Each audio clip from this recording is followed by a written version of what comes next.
सलीम साफ़ी साहब, ये जो भारत की जानिब से जारहाना बयानबाजी और जंगी जुनून एक बार फिर बयानबाजी की हद तक, या हम देख रहे हैं उनके सोशल मीडिया प्लेटफॉर्म्स पर भी, इस सब की सूरत में पाकिस्तान की क्या हिकमत अमली होनी चाहिए, क्या स्ट्रेटजी होनी चाहिए?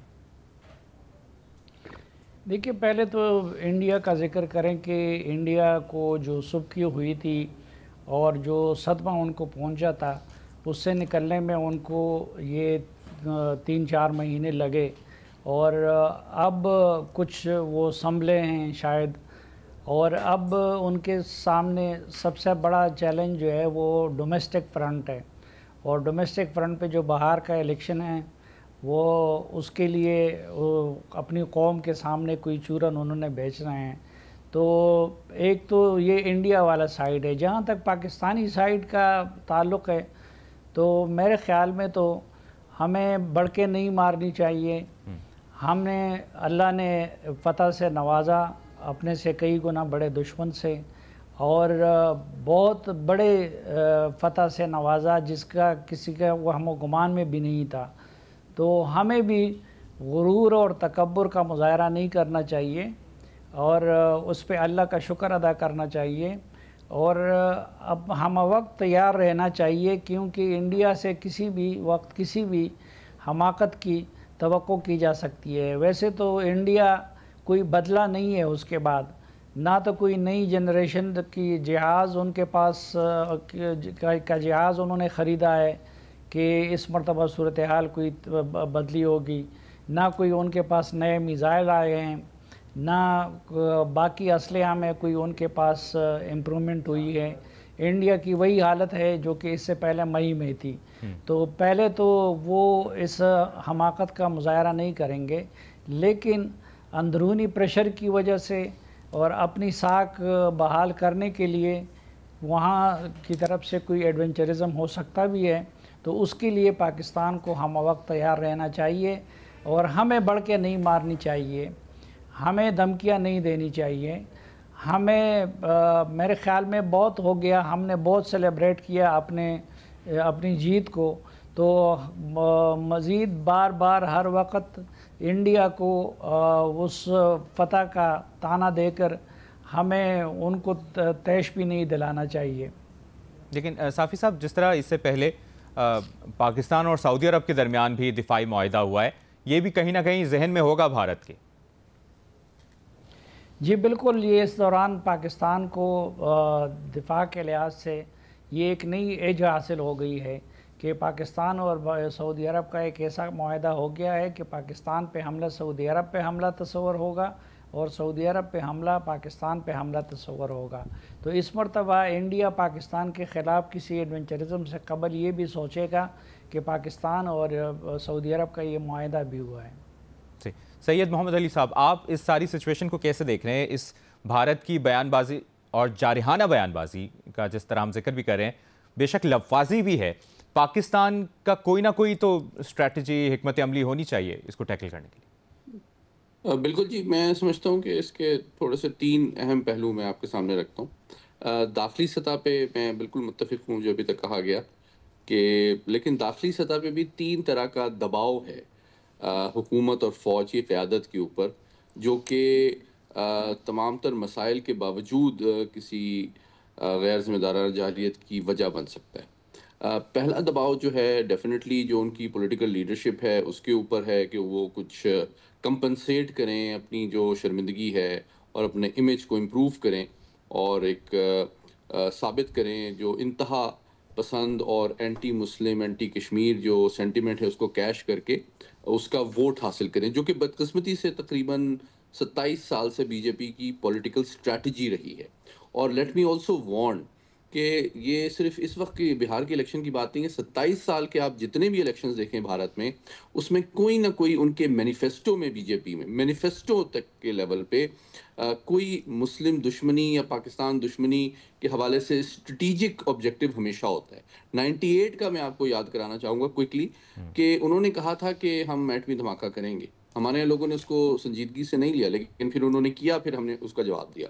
फिर बाद में आपने देखा कि उन्होंने कहा हम न्यूक्लियर डॉक्ट्रिन को रिव्यू करेंगे, वो उन्होंने की। फिर आपने देखा कि ये सारी कश्मीर की एनेक्सेशन की जो बात थी 2019 में, उन्होंने कहा, हमने उसको सीरियसली नहीं लिया, लेकिन उन्होंने जो कहा वो किया उन्होंने। तो मुसलसल 27 साल से आप देखें कि मुस्लिम दुश्मनी और पाकिस्तान दुश्मनी का वोट भी और उनकी नज़रियाती और तस्वीराती अहदाफ का एक बड़ा अहम हिस्सा है ये। एक बात।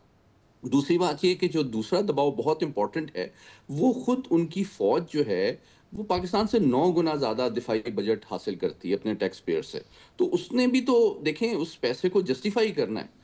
वो कैसे पाकिस्तान की जो बर्तरी है या कामयाबी है उसको अपने टैक्स पेयर के सामने जस्टिफाई कर सकते हैं। मोदी साहब ने, आपको याद है 2019 में कहा था स्विफ्ट रिटॉर्ट के बाद कि काश हमारे पास राफेल होते तो नतीजा मुख्तलिफ होता। तो भाई मोदी साहब ने तो अपनी फौज को, अपनी एयरफोर्स को ले दिए राफेल, लेकिन नतीजा तो उससे भी बुरा निकला।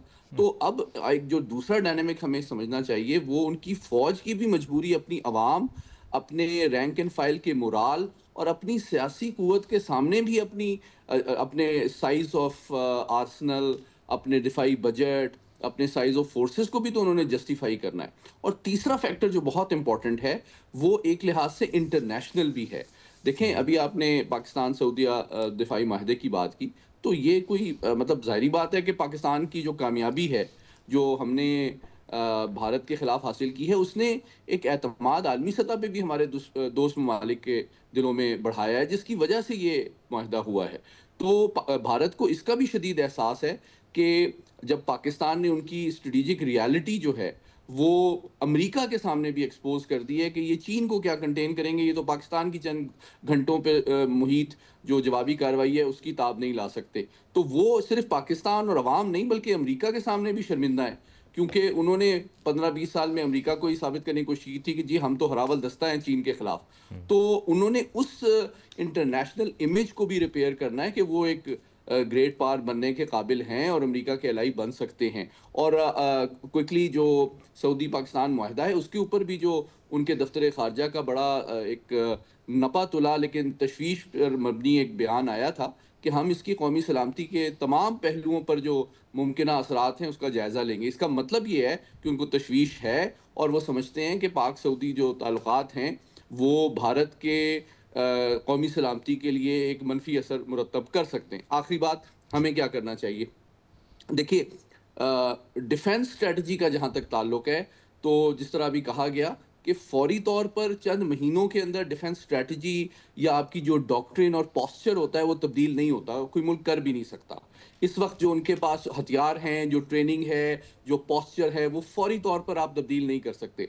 और मैं क्विकली कमेंट कर दूं, जो 7 तारीख को उन्होंने हमला करने की कोशिश की थी 74 जहाज़ों के ज़रिए से और फिर उनके 6-7 तैयारे हमने मार गिराए, उसके बाद आपने देखा अगले 48 घंटों में उन्होंने इस गलती का अजाला करने के लिए स्ट्रैटेजी को चेंज किया। उन्होंने ड्रोन्स और मिसाइल्स का इस्तेमाल किया क्योंकि उनके पायलट्स जो थे वो, उनका मोराल इतना गिर गया था कि वो डायरेक्टली एक मैन्ड एयरक्राफ्ट पाकिस्तान की एयर स्पेस में जाना उनके लिए अब ऑप्शन नहीं रहा था। इसलिए उन्होंने 84 के करीब ड्रोन भेजे और मिसाइल और स्टैंड ऑफ वेपन के जरिए 10 और 9 तारीख को हमला किया।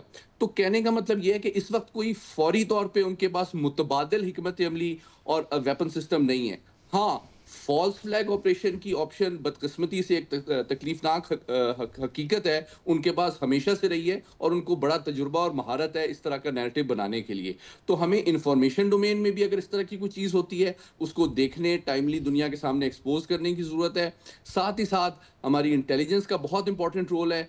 आपको याद होगा कि भारतीय मिलिट्री लीडरशिप पे भी ये कहा गया था कि हमने कोई भी एक्शन इस मे कॉन्फ्लिक्ट में हम करते थे, कोई डिसीजन लेते थे तो फौरी तौर पे यूं लगता था कि पाकिस्तान को उसका पता होता था और वो पहले से तैयार होते थे। तो इंटेलिजेंस का, अर्ली वार्निंग का बहुत इंपॉर्टेंट रोल है। और फिर डेफिनेटली हमारी air space, electronic warfare, cyber warfare, maritime security, इन तमाम डोमेन्स में हमें अलर्ट लेवल को बढ़ाने की ज़रूरत है। और सबसे इंपॉर्टेंट चीज़ जो है वो ये है कि इस वक्त मुल्क के अंदर जो मसाइल हैं उसमें इत्तेहाद की ज़रूरत है। हमें आपस में मिलकर उन मसलों को हल करने की ज़रूरत है और सिफारती सतह पे भारत को मुसलसल एक्सपोज करने की ज़रूरत है कि भारत जो है मुसलसल इन्हीं बयानात, यही सैयद मोहम्मद अली साहब यही बात आपसे जानना चाह रहे थे। ये जो हालिया बयानबाजी है, हालिया बयानबाजी इंस्ट्रक्शन है जी, हालिया बयानबाजी भारत की जानिब से जो की गई है, तो क्या इसको पाकिस्तान को इंटरनेशनल फोरम्स पर उजागर करना चाहिए, हाईलाइट करवाना चाहिए? जी, डेफ़िनेटली मैं समझता हूँ इसमें सियासी बयान से ज़्यादा हमारे लिए इम्पोर्टेंट जो बयान है, वो उनकी फ़ौजी क़यादत का है। अगर उनकी फ़ौजी क़यादत ये कह रही है, तो वो डेफ़िनेटली किसी पॉलिटिकल एक्सपेक्टेशन या गाइडेंस के पेश नज़र ये कह रही है। क्योंकि देखिए उनका जो थ्रेट परसेप्शन या मिशन होता है, वो पॉलिटिकल लीडरशिप की डायरेक्शन और एक्सपेक्टेशन पर ही मबनी होता है। और फिर मैंने जिस तरह गुज़ारिश की कि खुद उनके मोराल का भी इश्यू है और वो चाहते हैं कि एक एक अपनी खजालत और शर्मिंदगी का अज़ाला करें, तो डेफ़िनेटली एक फ़ॉल्स फ्लैग ऑपरेशन और उसके नतीजे में कोई जारहियत किसी भी नौइयत की मैरीटाइम या ड्रोन्स या एरोस्पेस डोमेन में जी। एक पॉसिबल है। हम डेफ़िनेटली लेकिन इंशाल्लाह हमने कोई 5 से 10 परसेंट से ज़्यादा अपनी सलाहियत पिछली दफ़ा ना इस्तेमाल की, ना उसका मुज़ाहिरा किया। इस दफ़ा हमने जो फ़तेह 4 का टेस्ट किया है, वो इस बात का सबूत है कि हम उनको सिग्नल दे रहे हैं कि अगली दफ़ा जो है ना, हम जवाबी कार्रवाई सिर्फ़ बॉर्डर एरिया पे आपके मिलिट्री फ़ोर्सेस तक नहीं करेंगे, दिल्ली भी हमारे निशाने पे होगा।